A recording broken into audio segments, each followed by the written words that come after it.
Chers internautes et téléspectateurs de Kivu Morning Post, partout où vous nous captez, nous vous disons bonjour et bienvenue à suivre l'émission Table d'Histoire. Table d'Histoire, c'est un rendez-vous hebdomadaire de votre chaîne en ligne. Ici, nous parlons des questions qui ont attrait à l'histoire.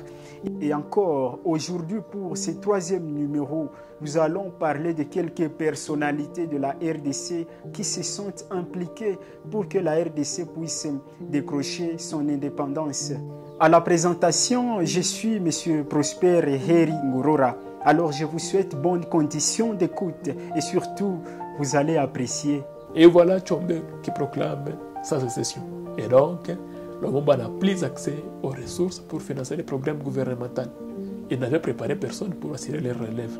Mais ils vont quand même partir en masse. Certains vont traverser les fleuves. L'ONU s'improvise à créer une zone, en quelque sorte, une zone tampon.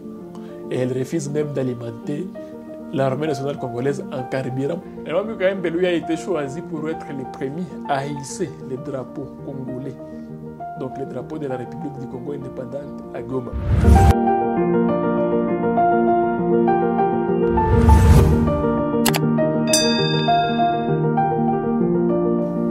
Voilà.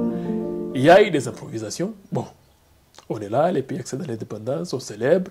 C'était le 30 juin, tous les fonctionnaires avaient déjà été payés et tout le monde célèbre. Quand maintenant on doit se mettre à la réalité maintenant de la tâche. D'abord, il y a un malaise au sein de la force publique. Les militaires voient les politiciens occuper des hautes fonctions administratives, mais ils ont quand même encore à leur tête un commandant belge, à la personne de Camille Janssens. Ils ne veulent plus de lui. Et puis, ils sont fâchés par les politiciens congolais, parce que les députés, quand les députés et sénateurs, c'est-à-dire les parlementaires, la première mesure qu'ils prennent, c'est d'aligner leur salaire au rang des salaires des députés belges. Donc ils veulent être payés comme les députés belges. Ce qui les préoccupe en premier lieu, c'est l'argent, c'est leur paye. Maintenant, les militaires, eux, ne voient pas leur salaire. Personne n'a réfléchi à l'augmentation de leur salaire. Alors, ces facteurs combinés, ils se mutinent. En ce mois de juillet 1960. Ils se mutinent, ils ne veulent pas continuer à être dirigés par Camille Janssens, qui les a d'ailleurs fâchés en écrivant sur un tableau noir qu'après l'indépendance égale à avant l'indépendance. Ils poussent maintenant le Lumumba, le Premier ministre, à précipiter une africanisation entre guillemets des cadres de l'armée. Il remplace vite Camille Janssens par l'un de ses parents, Lundula Victor. Et il fait de Mobutu commandant en chef, comme on disait à l'époque. Et là, la force publique se transforme automatiquement en ANC, Armée nationale congolaise. En tout cas, les militaires sont vraiment mutinés jusqu'à créer la panique qui va faire fuir les cadres belges qui étaient à l'époque, je dirais, indispensables pour le bon fonctionnement de l'industrie et de la colonisation. Parce qu'ils n'avaient préparé personne pour assurer les relèves. Mais ils vont quand même partir en masse. Certains vont traverser les fleuves. Et voilà, chacun va prendre son chemin.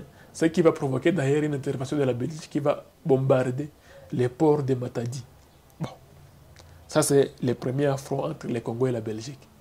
Deuxièmement, en juillet, le 11 juillet, Tchombe, fâché par Lumumba, parce qu'ils n'ont jamais vraiment été amis, va proclamer la sécession du Katanga. Les Katanga, à l'époque, c'est le siège de l'union minière du Haut-Katanga, que Lumumba voulait nationaliser pour avoir des moyens, qui vont l'aider à financer les programmes du gouvernement. Parce qu'on peut tenir tous les discours qu'on veut sur le développement, mais quand on n'a pas de moyens, il n'y aura pas, on ne saura pas mettre en exécution son programme. Alors, 90% ou 70% de la recette de de la recette pour financer ces programmes-là du gouvernement devrait venir de l'Union minière du Haut-Katanga. Et voilà Tshombe qui proclame sa sécession. Et donc, le Lumumba n'a plus accès aux ressources pour financer les programmes gouvernementaux. Comment est-ce qu'il va réagir? Il décide d'y envoyer l'ANC. L'ANC qui ne se comporte pas vraiment très bien sur terrain. Alors, il fait appel aux forces onisiennes. Il croit en l'ONU parce que parmi les pays qui envoient les troupes au Congo à l'époque, les troupes au sein de l'ONIC, on disait à l'époque l'ONIC, c'était le nom de la mission onisienne au Congo, Organisation des Nations Unies au Congo. Il y a les Ghana, il y a aussi la Guinée, c'est-à-dire ses amis. Donc, des pays qui lui étaient alliés, qui lui étaient favorables. Mais une fois arrivé, l'ONU s'improvise à créer une zone, en quelque sorte, une zone tampon.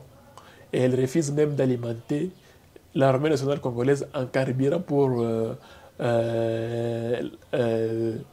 permettre à notre armée de reconquérir donc, les Katanga sécessionnistes. Même si là-bas au Katanga, Tshombe se heurte à une résistance menée par les Balubakat, les partis Balubakat de Jason Sondoué et le futur président Laurent Désiré Kabila. Ça, c'est le premier couac. Alors, ne parviendra pas à obtenir les résultats voulus de la part de l'ONU, eh bien, le monde va chercher à se tourner ailleurs pour avoir un appui conséquent afin de mettre fin à la sécession. C'est ainsi qu'il va envoyer un télégramme à Moscou, c'est-à-dire un télégramme à l'IRSS, pour qu'elle lui livre des hommes et même des matériels pour reconquérir tout l'espace congolais passé sous sécession. Cela va créer des frustrations, on va les qualifier de communistes. Il y a l'évêque Malula qui lisait contre le Lumumba des prêches enflammées, l'accusant d'être un dictateur qui nous ramène à l'époque des razzias. Certains vont le qualifier même de l'antichrist parce qu'il voulait, entre autres, laïciser l'enseignement. Et un jour, il a failli même être lynché par des fidèles enflammés par des prêches de l'évêque Malula. Voilà. Et cela va créer maintenant de la crise politique ici au Congo entre le président et le premier ministre. Il y avait eu une forme de contradiction sur la forme de Lumumba. Selon certains livres, à l'Est, à l'URSS, on parlait que l'Occident a liquidé Lumumba, tandis qu'à l'Ouest, disons, dans le monde capitaliste ou bien en Belgique, aux États-Unis, on parlait qu'un groupe de villageois l'a tué. Parce qu'il fallait préparer un mensonge à vendre à la population congolaise et au monde entier. C'est ainsi que le 23 février, c'est à cette date-là que la mort de Lumumba va être annoncée. D'abord, juste avant, la radio Elisabethville avait inventé un scénario selon lequel les 3 prisonniers s'étaient échappés. Ils s'étaient échappés, pieds et poings liés. Bon, mais quand même, ils ont réussi à neutraliser leurs gardes et ils ont réussi à trouver dehors un véhicule qu'ils ont réussi à faire démarrer sans clé. Et puis, ils se seraient réfugiés dans un village dont on ne citait pas les noms. Et après le 23 février, on va dire que les villageois de ces villages-là anonymes les ont tués parce que les 3 prisonniers volaient leurs poules. Personne n'y a cru, mais en réalité, ce que tout le monde a su, est que le Lumumba était mort. Cela va susciter une vague d'indignation un peu partout dans le monde, que ce soit en Occident, que ce soit en Orient, en Chine, en IRSS, à Londres. Dans beaucoup de pays, les gens vont manifester pour protester à cette mort violente, pour protester contre cette mort violente de Patrice Emery Lumumba. Parmi les manifestants londoniens, par exemple, il y avait un certain Thabo Mbeki qui sera vice-président puis président de la République sud-africaine. Il était là comme étudiant et parmi tant d'autres étudiants, il ira manifester et là un policier va les cogner et il aura une dent brisée. Et qu'il est même entré à la délégation congolaise lors des négociations de Sun City. Voilà, il disait que voilà, j'ai été un grand militant lumumbiste.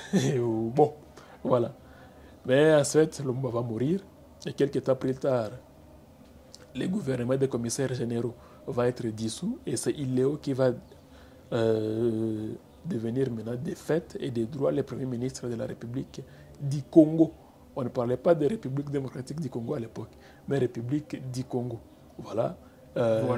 Voilà. Merci beaucoup à vous, monsieur Tumsifou Kandeke Akram. Vous nous parlez de quelques événements, évidemment, qui ont suivi l'accession de la RDC à l'indépendance. Oui. Dites-nous maintenant, vous nous avez parlé de Lumumba, des circonstances dans lesquelles il a été tué, dans lesquelles il a été liquidé. Il est une d'icônes qui ont milité sans relâche pour décrocher l'indépendance de la République démocratique du Congo. Pouvez-vous nous parler de quelques autres personnalités qui se sont données corps et âme pour que la RDC puisse accéder à sa souveraineté tant nationale qu'internationale? Évidemment, Lumumba sera tué le 17 janvier 1961. Kasavubu mourra dans son village à Tchela en 1969. Oui. Parlez-nous d'autres grandes icônes, évidemment, qui ont milité pour que la RDC décroche son indépendance, que ce soit au Nord Kivu, que ce soit à Kinshasa et partout ailleurs en RDC. Tchombe est le leader du Katanga, c'est-à-dire c'est lui qui a le coffre-fort du Congo. Toute la richesse du pays à l'époque est principalement minière, tout comme aujourd'hui. Et c'est le Tchombe, le leader du Katanga. Et Kasavubu, c'est le grand leader de l'Ouest parce que Léopoldville, la capitale Kinshasa, est dans sa zone ethnique, les Bakongo. À l'époque, Kinshasa, on y parlait plus les Kikongo que les Lingala. À l'époque, même si les Lingala a fini par avaler les Kikongo. Mais à Kinshasa, on parlait des Kikongo. Alors, les chefs, les grands leaders, c'est Kasavubu. Et la communauté tribale ou la communauté ethnique qui s'en sort un peu financièrement parlant dans la capitale Léopoldville, c'est la communauté Né-Congo. Et Kasavubu est le chef, un roi en quelque sorte de cette communauté-là. Il y a maintenant le leader qui a l'assise nationale la plus importante, c'est Patrice Emery Lumumba. Parce que lui d'abord, son fief c'est Kisangani, c'est Stanleyville. Stanleyville où n'habitent pas les gens de sa tribu, parce que lui il est Mutetela, du Kasaï, du Sankuru plutôt, l'actuelle province du Sankuru. Mais sa base, son fief c'est Kisangani, et il est accepté là-bas. Kisangani était réputé à l'époque être la ville de Patrice Emery Lumumba. Donc c'est son fief et il contrôle tout l'est du pays. Et même il a des partisans aussi dans l'ouest du pays. Ce sont les trois principaux grands leaders congolais de l'indépendance. Mais à côté d'eux, il y a d'autres maintenant. Oui, à côté d'eux, évidemment, il y a d'autres icônes, comme l'indépendance avait été la résultante de plusieurs efforts collectifs au Nord Kivu ou bien dans les Kivu. Pouvez-vous nous parler de quelques personnes qui ont milité, évidemment, pour l'indépendance? Les chefs du CEREA, donc des gens comme Jean Mirouho qui deviendra d'ailleurs le premier gouverneur du Kivu, du Grand Kivu, donc de la province du Kivu.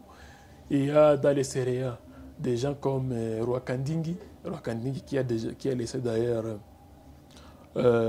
son nom à une avenue de Kinshasa, une avenue ou quartier comme ça de Kinshasa, à une rue de Kinshasa. Lui, il est Tutsi. Il y a Weregemere qui est, lui, il est Mouchi. Du côté, il est originaire du Katana. Il y a le vieux Joseph, bon, il était jeune à l'époque, Moudiburo Joseph, qui sera plus tard président du Sénat. Et il est de Rutshuru, il est un Hutu. Il y a, au sein même du CEREA, il y a des gens comme Denis Paluku qui deviendra plus tard gouverneur du Nord Kivu, puis gouverneur du Katanga. Il y a Cyprien Rwakabuba, le père de Magi Rwakabuba. Il y a les Mwami Kalinda aussi, de Walikale, lui il est Nyanga, je pense. Nous avons Moulay Benezet, et bien d'autres. Alors, évidemment, vous êtes en train de nous parler de quelques personnes qui ont milité pour l'indépendance de la RDC. Oui. Il y a une place ici à Goma, ici à Katindo, un carrefour, oui, terminus, qui symbolise quelque part une forme d'indépendance. On parle qu'il y avait un autochtone de Nyiragongo, évidemment. Oui, pouvez-vous nous parler de lui et comment... Le Mwami Kaembe, lui, a été choisi pour être le premier à hisser les drapeaux congolais. Donc, les drapeaux de la République du Congo indépendante à Goma.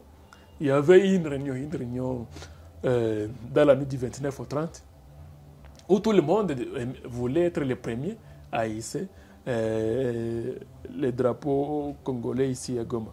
Bon, c'est là pour prouver son autochtonie. Il y avait déjà un conflit ethnico-tribal latent parce que les leaders s'identifiaient, même s'ils étaient majoritairement membres du CEREA, ils s'identifiaient aussi à leur tribu. Alors, si un leader Houndé était choisi pour hisser les drapeaux, cela pourrait montrer que les Houndés sont en fait les propriétaires du Nord Kivu et de la ville de Goma en particulier. Alors, quelqu'un va se rappeler dans cette réunion-là qu'en fait, Goma fait partie de ce qu'on appelait la chefferie de... C'est quoi encore le nom? Bokoum. Non, il y avait un autre nom là qu'on appelait chefferie de... Bon, le nom peut-être va me revenir. Et la chefferie qui dépendait en fait du Mwami Kahembe Kabuganda. C'est ainsi que, bon, les leaders vont se mettre d'accord pour dire quand même qu'on amène les Mwami pour être celui qui va être le premier à hisser les drapeaux congolais ici du Congo indépendant. Du Congo indépendant ici à Goma. Et là, les Mwami n'étaient pas dans cette réunion. Alors on va aller les chercher et il va venir, on va descendre les drapeaux belges et les Mwami Kahembe Kabuganda va maintenant hisser les drapeaux congolais. C'était à l'endroit où est érigé un hôtel, l'hôtel, c'est Mbinza, je pense, l'hôtel Mbinza, dans les quartiers qu'on appelle actuellement Office. À l'époque, on parlait des quartiers Braza. Office Virunga formait un quartier qu'on appelait Braza. Alors, c'est ainsi qu'il va être le premier Congolais à hisser le drapeau national ici à Goma. À Bukavu, c'était l'honorable Kavira Mapera. Il faisait partie de l'Assemblée provinciale. Parce qu'en fait, à l'époque, les gouverneurs, on les appelait les présidents provinciaux. Et les gouverneurs, c'était Jean Miro. Voilà. Chers internautes, c'est par là que nous mettons un terme à la production de Table ronde d'histoire. Aujourd'hui, nous avons parlé des enjeux autour de l'indépendance de la République démocratique du Congo. Vous vous en souvenez, le 30 juin 1960, la RDC avait décroché son indépendance. Et pour en décortiquer vivement, j'ai reçu le chercheur Akram Toumsifou, à qui j'ai dit énormément merci. Merci beaucoup, Prosper. C'était un plaisir pour moi de partager ensemble avec vous et avec les internautes cette réflexion.